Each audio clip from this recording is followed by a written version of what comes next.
Hello friends, नमस्कार। मेरा नाम पवन पांडे है। इससे पहले मेरी 2 क्लास आ चुकी है। जो फर्स्ट क्लास थी वो हिस्ट्री के कुछ बेसिक की पॉइंट्स थे जिसे डिस्कस किया गया था, और जो दूसरी क्लास है वो हड़प्पा सभ्यता से संबंधित थी, उसके कुछ बैकग्राउंड से डिस्कस किए गए थे। आज की ये तीसरी क्लास है। इस तीसरी क्लास में हड़प्पा सभ्यता के जो कुछ प्रमुख स्थल हैं, साइट्स, और उन स्थलों में प्राप्त हुए कुछ अवशेष या तथ्य जो मिले हैं हमें, उनके बारे में डिस्कस करना है कि कौन सा स्थल कहाँ है, किस नदी के किनारे स्थित है, और वहाँ से क्या क्या चीज़ें हमें पुरातत्वविदों के द्वारा प्राप्त हुई हैं, और इससे संबंधित सवाल पूछे जाने की संभावना हमेशा बनी रहती है। इससे पहले हम लोगों ने जो डिस्कस किया था वो हड़प्पा सभ्यता के वास्तविक नाम क्या हैं, इन सारी चीज़ों के बारे में डिस्कस किया था। यहाँ यह जान लेना बेहद ज़रूरी है कि इसका जो वास्तविक नेम है हड़प्पा सभ्यता है, ना कि सिंधु घाटी की सभ्यता या कांस्य युगीन सभ्यता या प्रथम नगरीय क्रांति। ऐसे इसके बिल्कुल मतलब निक नेम तो कह सकते हैं किसी किसी कारण की वजह से, लेकिन इसका जो वास्तविक नाम है, इन 4-5 नामों में से जो रियल नेम है इसका, वो हड़प्पा सभ्यता है, ना कि सिंधु घाटी की सभ्यता। दूसरी क्लास में मैंने आपको ये बताया था कि इसे हड़प्पा सभ्यता नाम सर जॉन मार्शल ने 1924 में दिया, और इसे सिंधु घाटी सभ्यता जो नाम दिया वो मार्टिमर व्हीलर साहब ने दिया। एक बहुत बड़े पुरातत्वविद हैं मार्टिमर व्हीलर साहब, आगे भी देखते हैं, उनका बहुत बड़ा योगदान है हड़प्पा सभ्यता के उत्खनन से संबंधित। हड़प्पा सभ्यता से संबंधित अभी तक लगभग 2800 से अधिक स्थल प्राप्त हो चुके हैं या उत्खनित किए जा चुके हैं। इससे भी ज़्यादा स्थल मिलने की अभी संभावना बनी हुई है, क्योंकि अभी हाल फिलहाल में हरियाणा में एक जगह है जिसका नाम है भिरडाना। यहाँ से अभी ये भिरडाना जो है ये हड़प्पा सभ्यता का सबसे नवीनतम खोजा गया स्थल है, हरियाणा में स्थित है ये। और जैसा कि मैंने बताया कि अभी तक लगभग 2800 स्थल हैं। इन 2800 स्थल में से ऐसे 7 स्थल हैं जिन्हें हम नगर की संज्ञा देते हैं। नगर की ये जो परिभाषा है हमारे सामने गार्डन चाइल्ड ने दिया द अर्बन रिवोल्यूशन नामक अपनी किताब में। कुछ बेसिक सिम्टम्स बताए उन्होंने किसी भी स्थल के नगर होने के। तो हड़प्पा सभ्यता को एक नगर होने का जो श्रेय दिया गया वो गार्डन चाइल्ड जी के द्वारा दिया गया। इन 2800 में से जो 7 स्थल हैं, इनमें आप हड़प्पा, मोहनजोदड़ो, कालीबंगा, लोथल, राखीगढ़ी, धौलावीरा ऐसे स्थल हैं जिनको आप नगर की संज्ञा दे सकते हैं, और दिया भी जाता है इन्हें। इन 7 जो नगर हैं, ये जो 7 नगर हैं, इन्हीं से ज़्यादातर चांस होते हैं कि सवाल पूछे जाने की संभावना रहती है। लेकिन इसके और भी स्थल हैं जिनसे सवाल कई बार पूछे जाने की संभावना रहती है। जैसे एक स्थल है रोपड़। रोपड़ जिसे वर्तमान में हम रूपनगर के नाम से जानते हैं, और ये है कहाँ पर, तो पंजाब में। इससे संबंधित सवाल क्या पूछा जाता है? सवाल ये पूछा जाता है कि स्वतंत्रता के पश्चात भारत में जो खोजा गया प्रथम स्थल है वह कौन सा है, तो इसका नाम बताएंगे आप, रोपड़। कई बार आपके सामने कालीबंगा भी ऑप्शन आएगा, लेकिन रोपड़ को हम पहली प्राथमिकता देते हैं। अगर रोपड़ ऑप्शन में नहीं होता है तो हम कालीबंगा को और क्लिक करने में कोई परेशानी महसूस नहीं करेंगे। तो इसके अलावा हम ये भी देखते हैं कि ये जो 2800 स्थल हैं ये कहाँ कहाँ पर हैं, कहाँ कहाँ पर हमें प्राप्त हुए।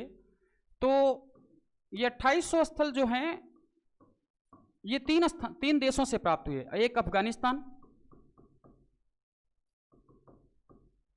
अफगानिस्तान से मैंने बताया था कि आपको 2 स्थल प्राप्त हुए हैं। एक स्थल का नाम है सोतरघई और एक स्थल का नाम है मुंडीगाक। सोतरघई के बारे में मैंने बताया आप लोगों को कि सोतरघई से 2 प्रमुख अवशेष मिले। एक तो नहर का साक्ष्य मिलता है हमारे सामने, और स्वर्ण शोधन का साक्ष्य मिलता है। तो ये दोनों चीज़ें कहाँ से प्राप्त हुई हमें, तो सोतरघई से। सोतरघई से ये चांस नहीं है कि ये सवाल पूछे, लेकिन ये जरूर पूछा जा सकता है कि सोतरघई वर्तमान में कहाँ स्थित है, तो आप अफगानिस्तान का ही नाम लें। दूसरा, ये जो मुंडीगाक है ये एक बंदरगाही नगर है। बंदरगाही नगर का मतलब जैसे अपने यहाँ लोथल जो कि गुजरात में है, लोथल भी एक बंदरगाही नगर है, डॉकयार्ड है। ठीक उसी प्रकार से ये मुंडीगाक भी है जो कि कहाँ स्थित है, अफगानिस्तान में। दूसरा जो देश है या राष्ट्र है उसका नाम है पाकिस्तान।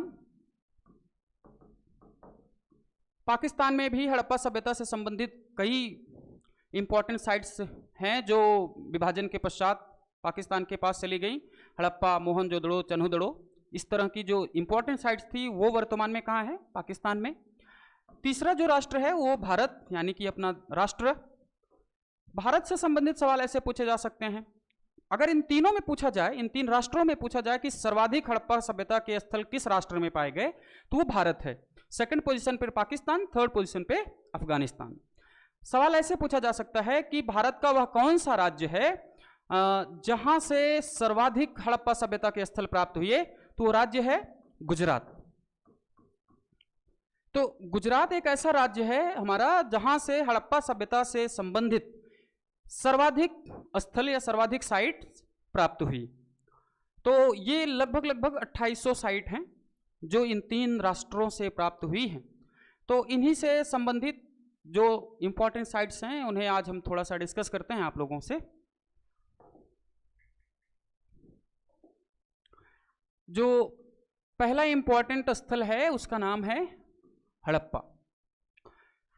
पहली बार जब खोज हुई हड़प्पा सभ्यता की तो पहला स्थल जो था जो खोजा गया 1921 में, उसका नाम था हड़प्पा। इस वजह से यह एक प्रारूप स्थल था। इस वजह से सर जॉन मार्शल ने 1924 में इस पूरी सभ्यता का नामकरण हड़प्पा सभ्यता के नाम से कर दिया गया। तो हड़प्पा सभ्यता एक प्रारूप स्थल के नाम, प्रारूप स्थल होने की वजह से पूरी सभ्यता का नामकरण हड़प्पा सभ्यता किया गया। और ये हड़प्पा अपने आप में एक प्रमुख स्थल है और यहाँ से कुछ प्रमुख चीजें प्राप्त हुई हैं और इससे सवाल पूछे जाने की संभावना रहती है। जैसे हड़प्पा से क्या चीजें प्राप्त हुई, इस चीज को जानने से पहले हम ये जान लेते हैं कि इनका टाउन प्लानिंग क्या था, यानी कि इनका नगर नियोजन जो था, ये कैसे रहते थे, इसके बारे में भी जानना जरूरी होता है। तो एक आपको इस तरह से फिगर दिख रहा है और एक फिगर कुछ इस तरह से दिखेगा। एक फिगर ऐसा भी मिलेगा आपको और एक फिगर ऐसा। ये हड़प्पा सभ्यता का या हड़प्पा स्थल का नगर नियोजन है। हड़प्पा सभ्यता में ये 2800 टोटल स्थल आ जाएंगे। हड़प्पा एकमात्र स्थल है। जरा इस बात को समझें, क्लियर करें कि अगर जब भी हड़प्पा सभ्यता की बात आएगी तो हड़प्पा सभ्यता में टोटल 2800 स्थल हो जाएंगे, लेकिन हड़प्पा जो है वो अपने आप में इन 2800 स्थलों में से एकमात्र स्थल है। तो इसको थोड़ा सा ध्यान रखें। अब ये चीजें क्या हैं, जरा इनको हम लोग देखते हैं। इस पश्चिमी वाले फिगर को हम दुर्ग कहते हैं, इंग्लिश में हम सिटाडेल कहते हैं। इसे हम नगर कहते हैं। इसे हम एफ टीला नाम दिए हैं, इसे हम ए बी टीला नाम दिए हैं। ये क्या क्या चीजें हैं जरा समझने की कोशिश करें। एक खास विशेषता ये कि ये जो दुर्ग वाला क्षेत्र है इसे हमने दुर्गीकृत भी किया है। हमने मतलब हड़प्पा सभ्यता के लोगों ने किया है या हड़प्पा स्थल के लोगों ने किया है। जरा समझें इस बात को। दुर्ग जो है वो पश्चिमी क्षेत्र में पड़ रहा है, नगर जो है वो पूर्वी क्षेत्र में पड़ रहा है। दुर्ग जो है वो दुर्गीकृत है चहर दीवारी से, नगर दुर्गीकृत नहीं है। दुर्ग जो क्षेत्र है यहां पर जो लोग रहते हैं वो राजा और उनकी फैमिली, पुरोहित और उनका मुख्य सेनापति हो सकता है। और नगर वाला जो प्लेस है यहां पर सामान्य जनता निवास करती थी, सामान्य जनता रहती थी यहां पर। इनमें आप शिल्पी का नाम ले सकते हैं, जो शिल्पी थे या जो कृषक थे या जो मजदूर थे या सामान्य सिपाही जो थे। तो दुर्ग वाले स्थान पर राजा, पुरोहित, उनका मुख्य सेनापति, ऐसे जो इलीट क्लास के लोग थे वो दुर्ग में रहते थे। और जो नगर वाला क्षेत्र था वहां पर सामान्य जनता निवास करती थी, यानी कि शिल्पी कह सकते हैं आप, कृषक कह सकते हैं, मजदूर कह सकते हैं। तो इस तरह से ये नगरों का इनका विभाजन था। इसके अलावा यह भी जानना जरूरी है कि दुर्ग को दुर्गीकृत करने का कारण क्या है और नगर को ना दुर्गीकृत करने का क्या कारण है। तो सामान्यतः हमें पता है कि जहां पर सामान्य लोग रहते हैं उनकी केयर सामान्यतः उतनी अच्छी नहीं हो पाती है जितनी कि जो एलीट क्लास के लोग हैं उनकी की जाती है। तो दुर्ग दुर्गीकृत होने का प्रमुख कारण यही है कि अगर कभी बाढ़ आ जाए तो ये अपनी सुरंग के माध्यम से बाहर निकल जाए, या कभी बाहरी आक्रमणकारी आक्रमण कर दें तो भी ये सुरक्षित एक स्थान से दूसरे स्थान पर जा सके। तो दुर्गीकृत करने का ये सबसे प्रमुख कारण हमें बताया जाता है, लेकिन प्रॉपरली हम इस बात को नहीं बता सकते हैं क्योंकि इनकी जो लिपि है, स्क्रिप्ट है, उसे आज तक हम पढ़ नहीं पाए हैं। दावा करने के लिए बहुत सारे भाषा विज्ञानियों ने दावा किया, बट आज तक पढ़ा नहीं जा सका है। ये लगभग आपका क्लियर होगा। एक पॉइंट और है कि ये भी पूछा जा सकता है कि इसे एफ टीला या ए बी टीला जो नाम है वो किसने दिया है। तो आप कह सकते हैं इसका ए बी टीला या एफ टीला जो खोज की जिसने, उस खोज करने वाले व्यक्ति का नाम है मार्टिमर व्हीलर। यहां एक थोड़ा सा अंतर समझना आपको जरूरी यह है कि एफ टीला और ए बी टीला, ये जो दो टीले हैं, इनको खोजने का श्रेय या क्रेडिट मार्टिमर व्हीलर साहब को दिया जाता है, जबकि हड़प्पा स्थल को खोजने का श्रेय दयाराम साहनी को दिया जाता है।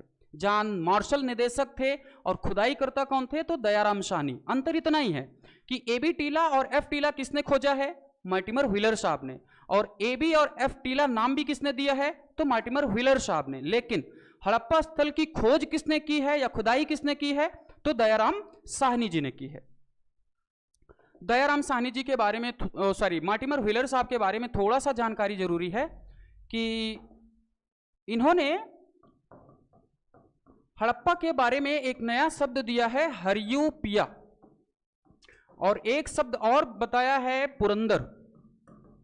ये दोनों जो शब्द हैं ये हमारे सबसे प्राचीनतम वेद ऋग्वेद में मिलते हैं। ये दोनों शब्द कहाँ मिलते हैं, तो ऋग्वेद में मिलते हैं, हरियूपिया भी और पुरंदर भी। हरियूपिया का संबंध मार्टिमर व्हीलर साहब हड़प्पा से लगाते हैं और पुरंदर का संबंध इंद्र के साथ स्थापित करते हैं। इंद्र का मतलब होता है किलों को नष्ट करने वाला या किलों को तोड़ने वाला। ये बात किसने कही है, ये दोनों शब्द किसने हमारे सामने प्रस्तुत किए, तो मार्टिमर व्हीलर साहब ने दिए। ये शब्द किसने दिए हैं, मार्टिमर व्हीलर साहब ने। ये शब्द देने का कारण क्या था, इस शब्द को देने का कारण यह था कि मार्टिमर व्हीलर साहब इन दोनों शब्दों के माध्यम से ये हमको समझाना चाह रहे थे कि जो ऋग्वेद है उसके जो सबसे प्रमुख देवता थे वो थे इंद्र, और हरियूपिया को उन्होंने क्या कहा है, हड़प्पा। उनके कहने का आशय यह था कि जो हड़प्पा सभ्यता है जो अपने पतन की अवस्था में गई या नष्ट जिस वजह से हुई, उसके कारण कौन है, इंद्र देवता। क्योंकि इंद्र को पुरंदर कहा गया है और पुरंदर का मतलब होता है किलों को तोड़ने वाला। तो इससे आशय यह लगाया उन्होंने कि हड़प्पा सभ्यता के किलों को जिस व्यक्ति ने तोड़ा या जिस व्यक्ति ने नष्ट किया या जिस देवता ने उनको पतन की अवस्था में या नष्ट करने की अवस्था में पहुंचाया, उस देवता का क्या नाम था या उस व्यक्ति का नाम क्या था, तो इंद्र नाम। तो ये भी समझना है कि हड़प्पा को ही हम हरियूपिया भी कहते हैं और पुरंदर को ही एक दूसरे नाम के पुरंदर को ही हम एक दूसरा नाम देते हैं जो इंद्र है। और पुरंदर का मतलब क्या हुआ, किलों को तोड़ने वाला। और हरियूपिया और पुरंदर ये दोनों शब्द हमें कहाँ मिलते हैं, तो सबसे प्राचीनतम वेद ऋग्वेद में। तो ये भी थोड़ा सा जानना जरूरी है। इसके अलावा थोड़ा सा ये भी जानना है कि जब इन्होंने ये सिद्धांत दिया, इस सिद्धांत का नाम इन्होंने रखा आर्य आक्रमण सिद्धांत। आर्य आक्रमण सिद्धांत, जो कि आज कंप्लीटली फेलियर है। आज इस सिद्धांत की कोई वैलिडिटी नहीं है, कोई एक्सेप्ट नहीं करता इस सिद्धांत को या इस थ्योरी को। क्योंकि इंडियन हिस्ट्री कांग्रेस में जब इंडियन हिस्ट्री कांग्रेस का सेशन चल रहा था, उसी समय मार्टिमर व्हीलर साहब से एक सवाल पूछा गया कि ऐसे कौन से तथ्य हैं आपके पास जिसके बेस पर आप कह सकते हैं कि हड़प्पा सभ्यता को पूरी तरह से नष्ट करने का काम आर्यों ने किया या इंद्र ने किया। तो इन्होंने बोला कि मोहनजोदड़ो की सड़कों पर बहुत सारे नरकंकाल मिले हैं, बहुत सारे नरकंकाल मिले हैं।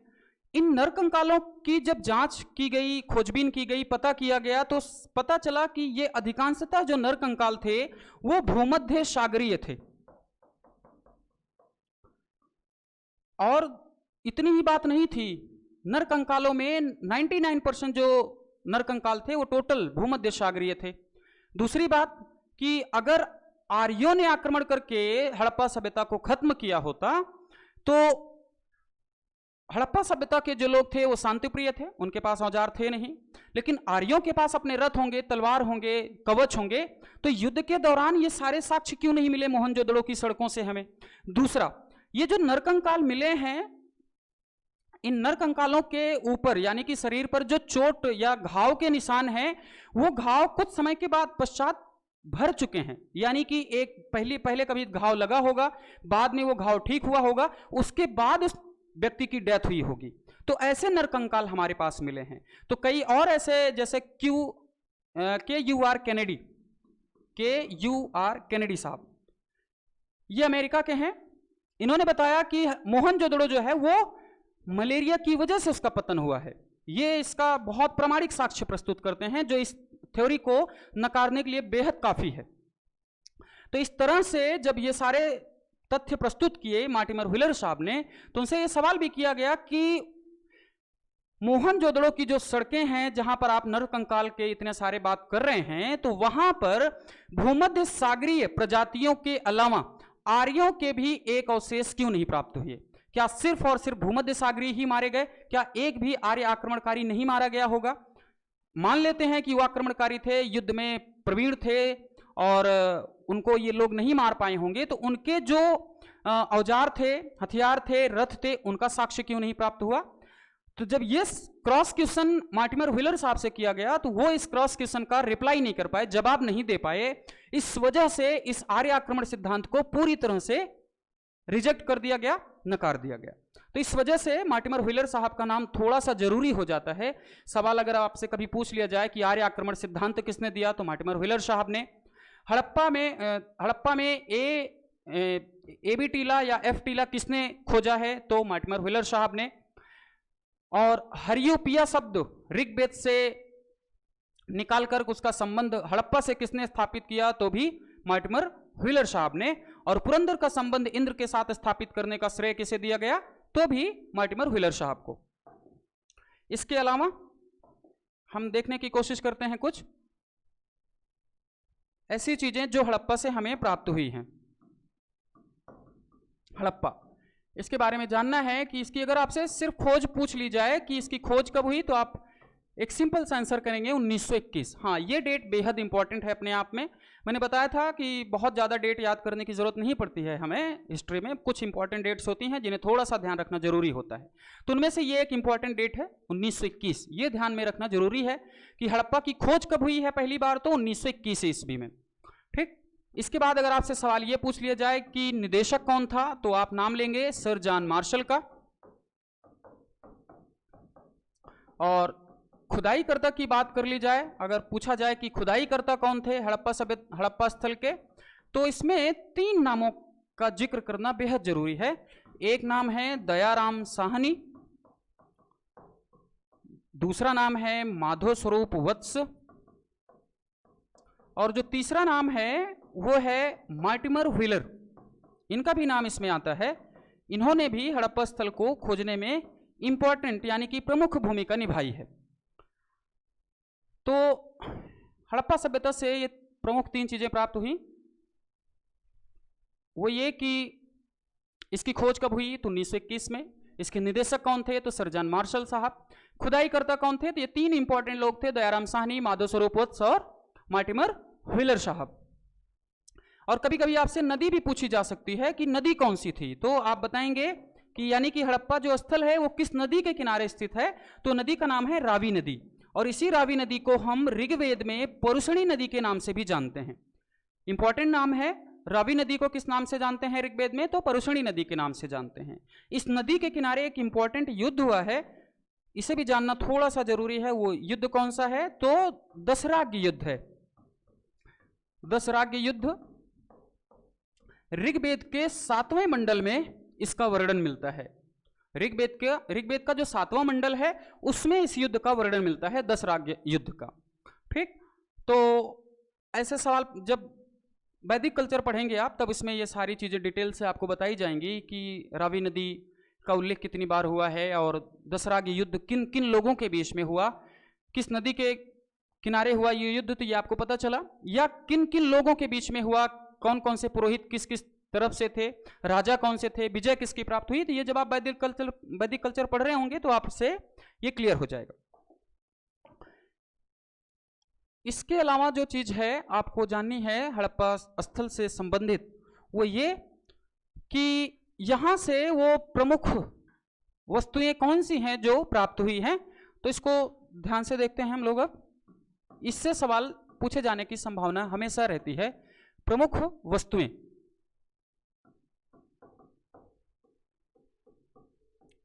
प्रमुख वस्तुएं में आप पहला जो नाम ले सकते हैं वो नाम है तांबे का पैमाना।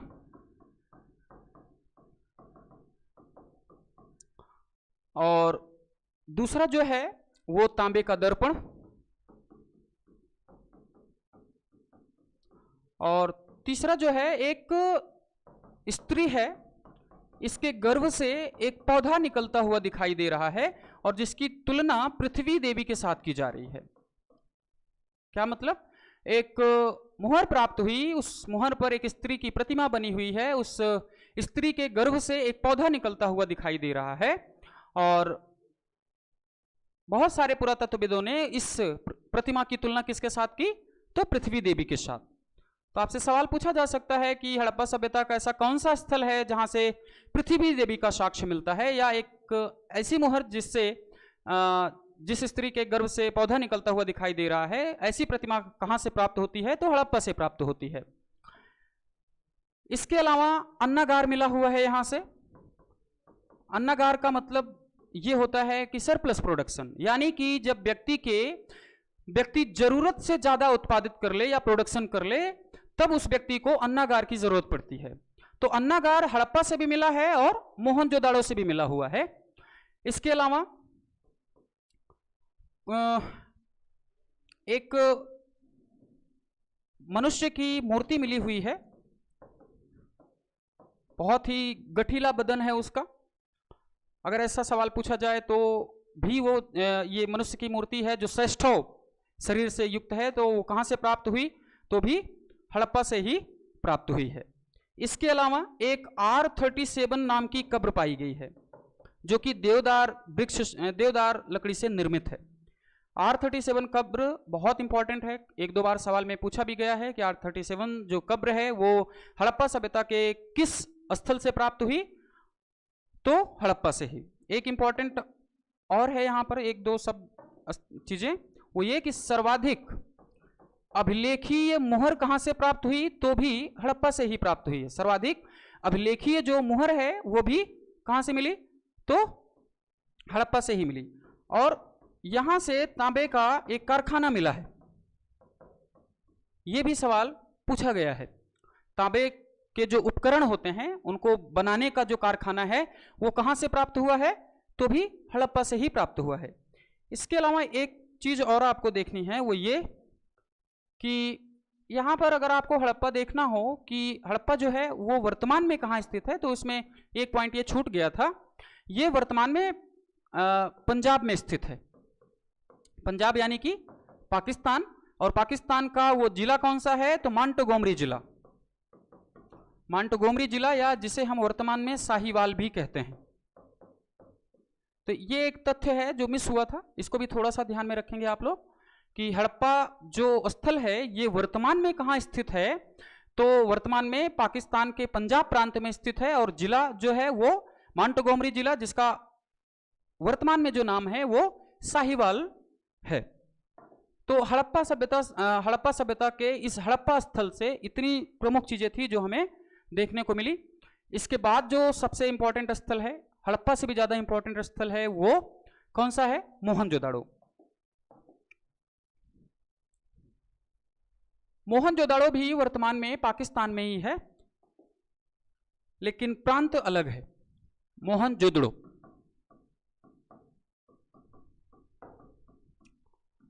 मोहनजोदड़ो को हम मृतकों का टीला भी कहते हैं,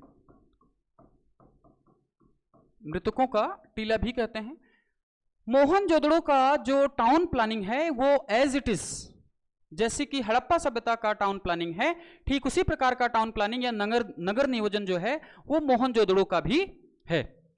तो ऐसे समझ सकते हैं कि ये दुर्ग है और ये नगर वाला स्थान, दुर्ग और ये नगर। यहां सामान्य जनता और यहां पर पुरोहित या राजा या मुख्य सेनापति, ये हड़प्पा में आपने डिस्कस किया है, देखा है। तो जैसा टाउन प्लानिंग हड़प्पा का है, ठीक उसी प्रकार की टाउन प्लानिंग किसकी है? मोहनजोदड़ो की। ठीक, इसे हम मृतकों का टीला भी कहते हैं। इसे हम एक अन्य नाम सिंध का बाग से भी जानते हैं। इसका एक दूसरा नाम भी है सिंध का बाग, और एक तीसरा नाम भी स्तूप टीला भी इसको कहते हैं, स्तूप टीला। ये तीन नाम मिलते हैं किसके? हड़प्पा मोहनजोदड़ो के। कौन कौन से? मृतकों का टीला, सिंध का बाग और स्तूप टीला। इसे स्तूप टीला नाम क्यों दिया गया?